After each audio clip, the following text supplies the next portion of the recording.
The moment pressure started closing in, the story suddenly changed, and now a mysterious Miami stripper appears out of nowhere claiming she can expose Ashlee Jenae and her so-called secret second life. Convenient?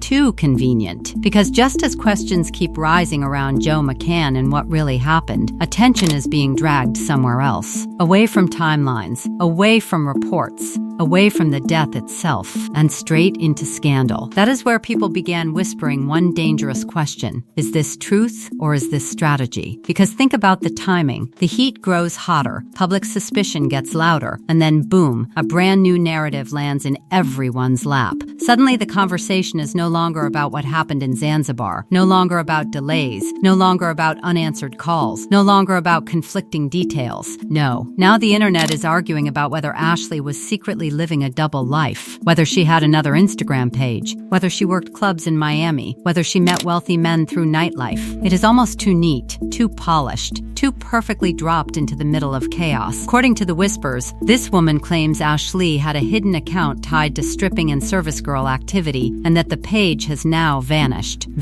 deleted, gone. The oldest trick in scandal storytelling: make the evidence disappear, then let rumors do the rest. Because without screenshots, without archived proof, without receipts, people are left with imagination. And imagination online can be more destructive than facts. Yet many noticed Ashlee's visible page had only a small number of posts, leading some to wonder if another page really existed. That tiny detail became gasoline on the fire. A few missing posts suddenly transformed into a whole underground life. Then came more claims. She allegedly worked as a bottle girl at Daer South in Miami. She allegedly met clients there.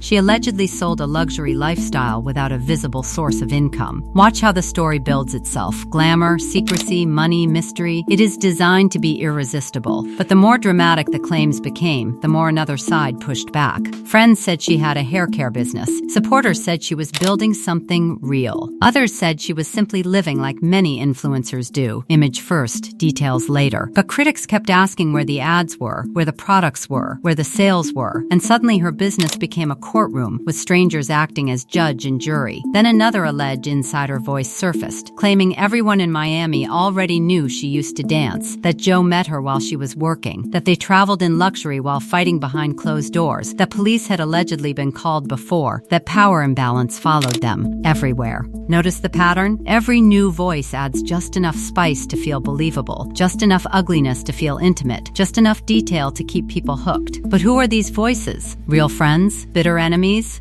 Paid storytellers? Random internet ghosts? Nobody can say for sure, yet the damage keeps spreading anyway, and this is where the story turns darker. Because many people are asking whether the Escort narrative is being pushed for one reason only: to make the public care less. If a woman can be painted as messy, secretive, unstable, transactional, then suddenly sympathy drops. Questions soften. Suspicion blurs. People shrug and say, well, maybe anything could have happened. That is how reputations are weaponized after tragedy, not with proof, with suggestion, with tone, with carefully planted doubt. But supporters of Ashlee are not buying it. They argue that even if she had private chapters in her life, she was still planning a future, still engaged, still active, still moving forward. They say the picture of a woman happily building tomorrow clashes violently with the story now being sold. They point out that whatever she did for work has nothing to do with unanswered questions surrounding how she died. And they keep repeating one line: focus on the facts, not the character assassination. Meanwhile, the streets keep whispering something louder each day. What if this scandal wave is a smokescreen? What if every second spent debating her past is one less second spent examining reports, timelines, and contradictions? What if the perfect defense is not proving innocence, but flooding the room with enough noise that nobody can hear the real issue anymore? It is a brutal tactic if true. Distract the crowd, divide them emotionally, turn tragedy into gossip, then let exhaustion finish the job.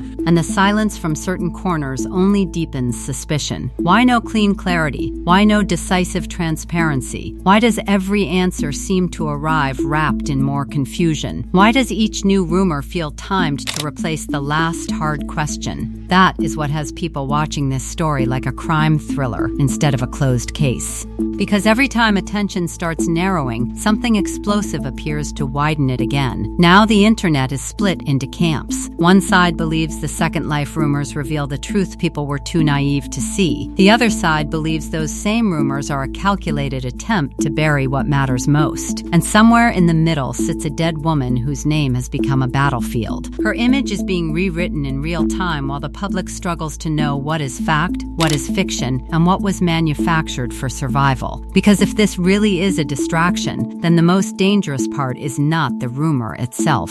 It is that it may be working. The deeper people look into the case, the stranger everything starts to feel. Because while the internet is busy fighting over whether Ashlee Jenae lived one life or two, another set of questions refuses to disappear. Questions about arguments, questions about delays, questions about behavior before and after the tragedy. And hovering over all of it is Joe McCann, a man many say still has far more explaining to do than he has given. Reports and online discussions claim the couple had been fighting since arriving in Zanzibar. Not one small disagreement, but tension serious enough to become part of the public narrative.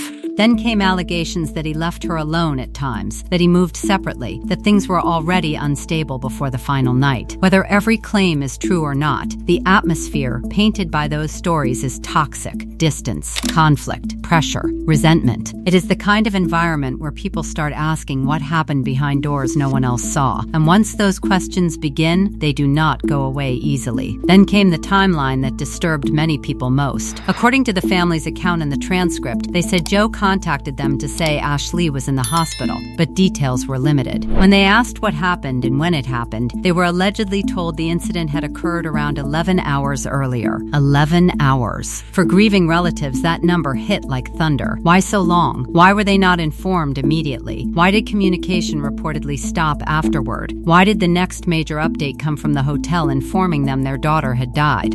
These are the kinds of details that ignite public suspicion, because grief hates silence, and silence always looks guilty whether it is or not. Then the official version of events only created more debate. The report described an argument that led to the couple being separated into different villas several minutes apart. Later, an attendant doing rounds allegedly visited Ashlee's villa, where she requested a phone charger. He gave it to her, left, and she told him to return later. When he came back, according to the account, the lights were off, there was no response, and he used an emergency key to enter. Inside, he allegedly found her suspended using a gray bathrobe belt attached to an internal wardrobe hanging rod, still alive but struggling. Alarm was raised, hospitals were involved, and she later died the next day. That story has circulated widely, but instead of calming doubts, it triggered a storm of new ones.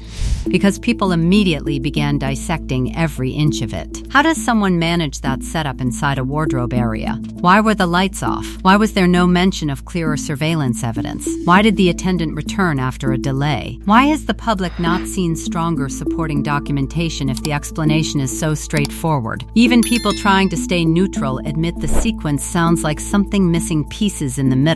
When ordinary details feel cinematic, audiences begin suspecting edits were made somewhere. Then came the autopsy controversy. The transcript states the family confirmed an autopsy had been completed on April 14, yet they were allegedly left waiting for the full written report and for the release of her body back to the United States. That waiting period became emotional fuel online. Supporters asked why something so important seemed trapped in limbo. Critics of the authorities accused officials of secrecy. Others warned people not to jump to corruption without evidence, but the damage was done. Once people think a report is being hidden, every delay starts to look intentional. And while that uncertainty grew, another rumor wave surged: money. The transcript mentions Joe's crypto fund troubles and claims about losses, followed by plans involving major fundraising. Instantly, online detectives began building theories around motive, insurance, reputation management, and financial desperation. None of those theories are proven in the transcript, but that hardly matters once the public senses a pattern. Wealth plus pressure plus tragedy creates the perfect recipe for speculation. The richer the figure, the darker the imagination becomes. Still, the most brutal twist may be how Ashlee herself became secondary inside her own story. Her name is now used in battles about class, morality, escort rumors, rumors, influencer culture, men with money, women with beauty, and the politics of sympathy. Some defend her fiercely. Some judge her harshly. Some use her as evidence for whatever belief they already had. But underneath all the noise is a family waiting, mourning, and searching for certainty, while strangers turn their pain into content. And that is why the Second Life narrative enrages so many people. Because maybe it is true in parts, maybe false in parts, maybe irrelevant entirely. But whether she danced, posted spicy videos, sold products, dated rich men, or curated luxury online does not answer the central question that refuses to die. What exactly happened that night?